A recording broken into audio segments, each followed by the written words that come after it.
میں نے اپنے بیٹے کا نام محمد رکھا ہے، تو ایک شخص نے مجھے کہا کہ آپ محمد نام کی بے ادبی کر رہے ہو۔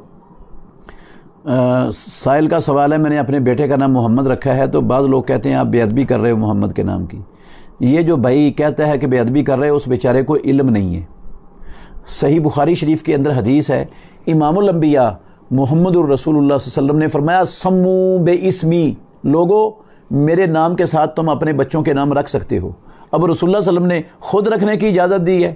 اگر یہ بے ادبی ہوتی تو پیارے پیغمبر محمد الرسول اللہ صلی اللہ علیہ وسلم ناطق وحی اپنے نام کے ساتھ نام رکھنے کی اجازت کیوں دیتے لوگوں کو؟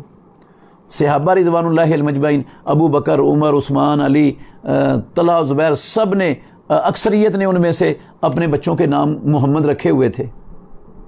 تو اگر یہ ناجائز ہوتا، صحابہ سے بڑھ کر کون جاننے والا ہے اس اسلام کے احکام کو؟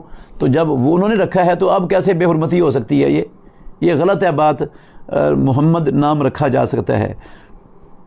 آپ صلی اللہ علیہ وسلم نے اپنی زندگی میں ابو القاسم کنیت نام رکھنے سے منع کیا تھا، اس کی بھی بعد میں اجازت مل گئی، وہ بھی رکھی جا سکتی ہے۔